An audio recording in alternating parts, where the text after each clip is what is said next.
The vacuum cleaner hummed quietly as I moved it across the polished floors of Nexus Technologies' main office.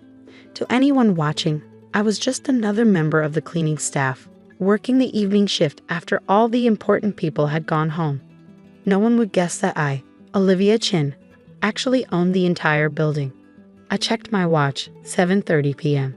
The quarterly family dinner at my parents' house started at 8 o'clock. I'd have to hurry if I wanted to maintain my cover. After 5 years, I still couldn't believe I'd managed to keep up this charade.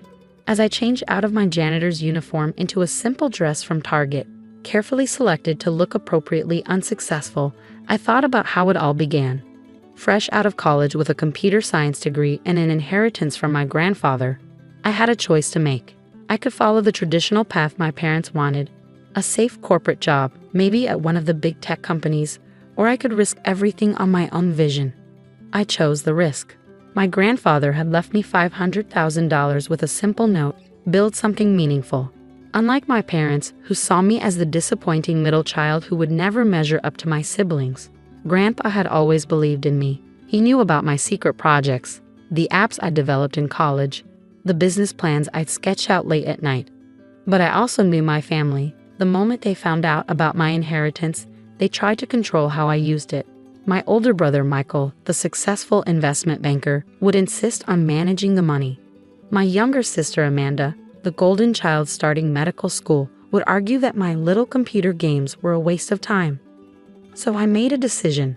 I told no one about the inheritance. Instead, I announced that I'd taken a job as a janitor at a tech startup.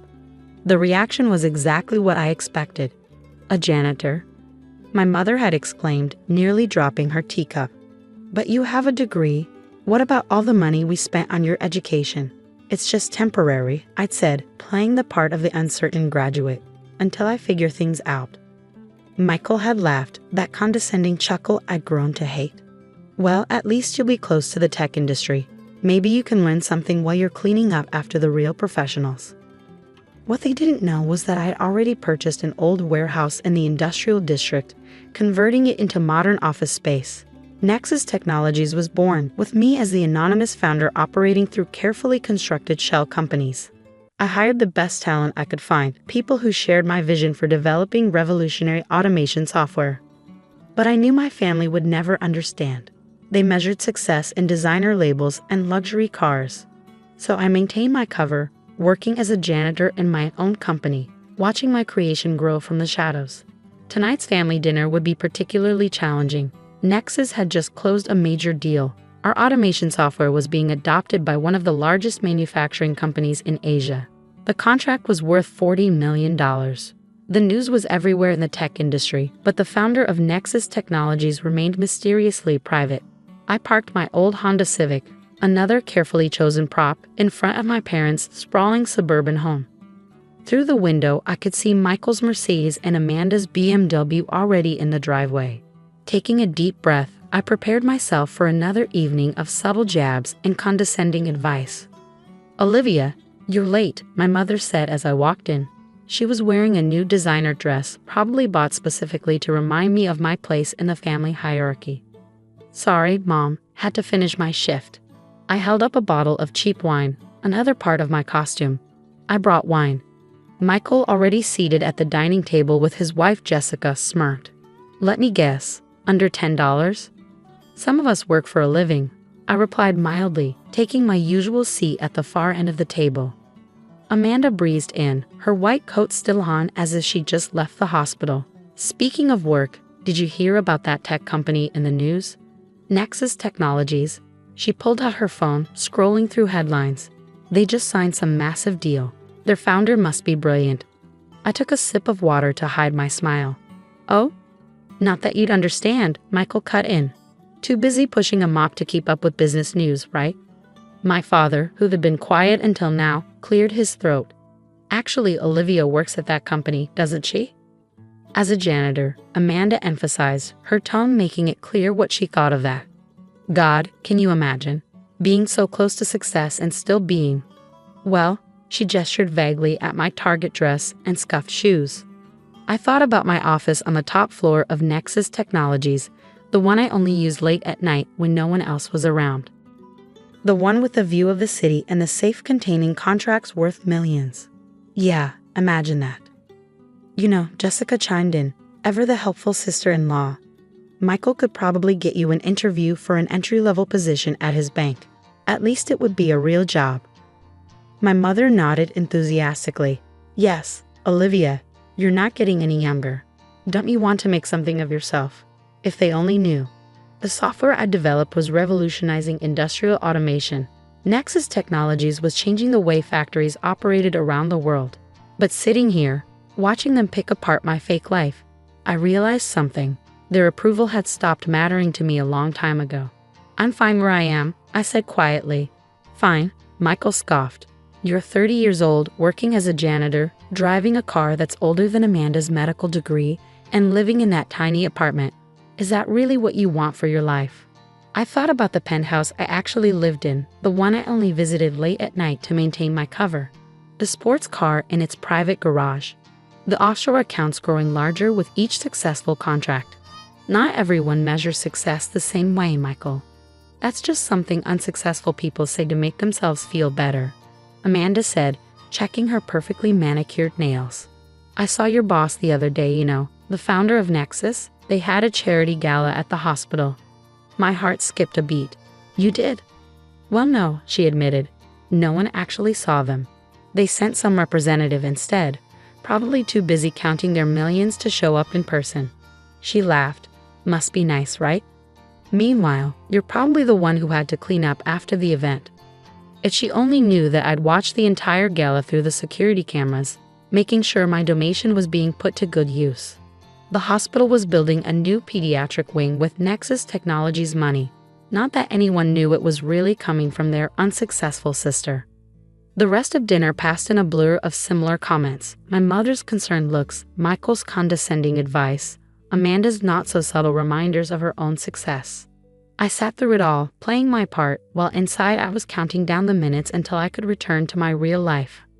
As I was leaving, my father pulled me aside. Olivia, your mother and I have been talking. We'd like to help. Help? He pulled out a check. It's not much, just $5,000. Maybe you could take some courses. Try to get back into the tech industry properly. You're smart, honey. You're just not living up to your potential. I looked at the check, thinking about the contract I'd signed just that morning, worth 8,000 times that amount. Thanks, Dad, but I can't accept that. Please, Olivia, let us help you make something of yourself. I hugged him, this man who had never quite figured out how to believe in me. I promised, Dad, I'm exactly where I need to be.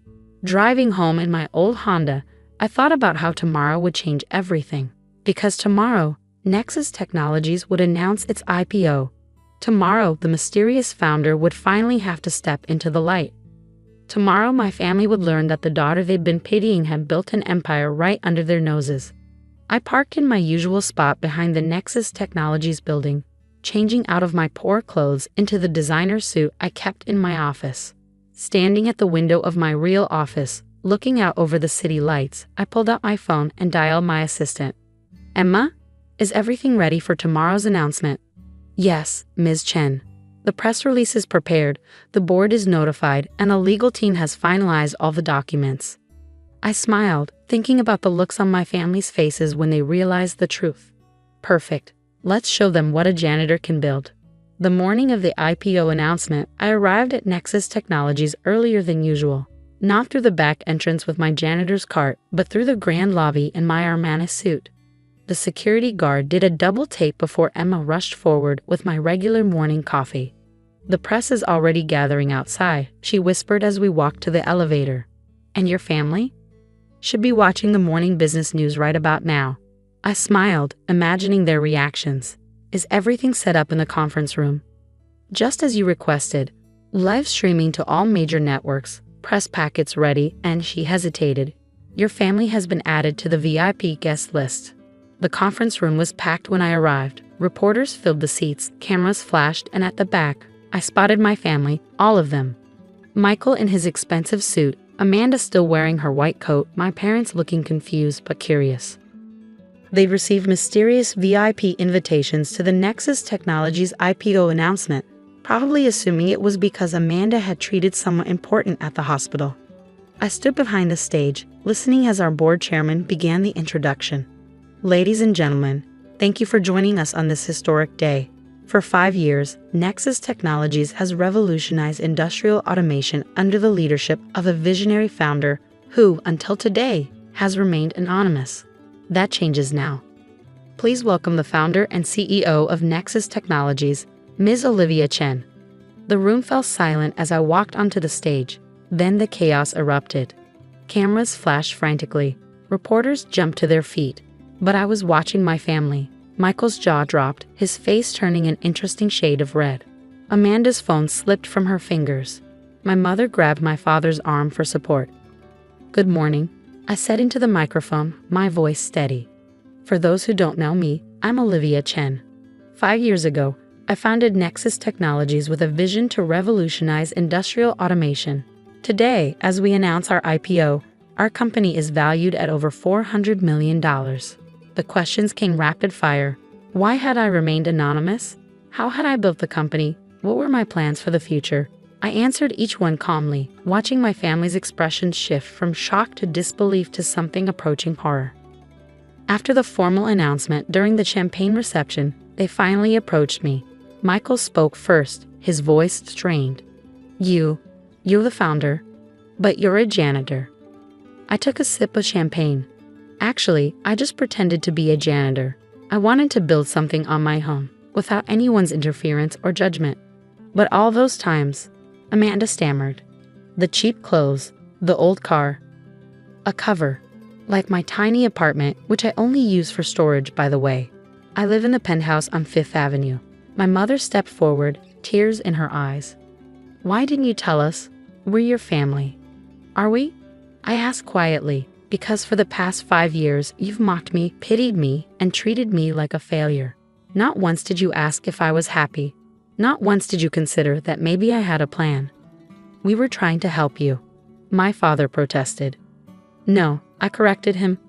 "You were trying to force me to live life your way. Remember that check you offered me last night, Dad? To help me make something of myself." I pulled the check from my pocket and handed it back to him.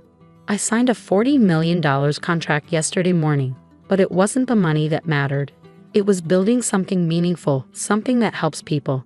That's what Grandpa taught me. Michael's face darkened. "Grandpa? What does he have to do with this?" "He left me an inheritance, $500,000. That's what started all this." I gestured around the room. "He believed in me, even when none of you did." "That's not fair," Amanda protested. "We just wanted what was best for you." "No, you wanted me to be what you thought was best. There's a difference." Emma appeared at my elbow. "Ms. Chen, the investors are waiting in the main boardroom." "Thank you, Emma." I turned back to my family. "If you'll excuse me, I have a company to run." "Wait," my mother called out. Can we talk about this? Maybe over dinner?" I paused. "You know what the funny thing is? I had dinner with you every month for 5 years. You had plenty of chances to talk to me, to actually listen. Instead, you spent those dinners reminding me what a disappointment I was." "We didn't know?" my father began. "Exactly. You didn't know because you never bothered to look past your own expectations." I straightened my jacket. "Now, if you'll excuse me, this janitor has a board meeting to attend."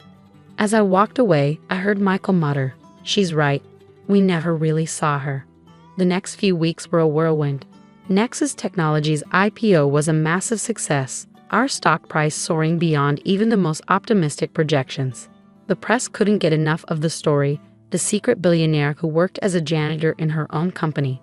My family tried to reach out multiple times. My mother left tearful voicemails about how proud she was. Michael sent emails suggesting investment opportunities. Amanda wrote a long text about how inspirational my story was. I didn't respond to any of them. Instead, I focused on what mattered: running my company, developing new technologies, creating jobs. I donated a significant portion of my wealth to establishing scholarships for young entrepreneurs, especially those who, like me, had ideas that didn't fit the traditional mold. 3 months after the IPO, I sat in my office, my real office, looking at an old photo of my grandfather. He was smiling that knowing smile of his, the one that said he could see something in me that others missed. "Ms. Chen," Emma knocked on my door. "Your family is here." Again, they don't have an appointment, but they're asking to see you. I thought about all the family dinners, all the condescending comments, all the years of being the disappointment.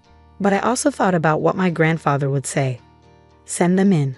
They filed in awkwardly, my parents first, then Michael and Amanda. They looked different somehow, smaller perhaps, or just more uncertain.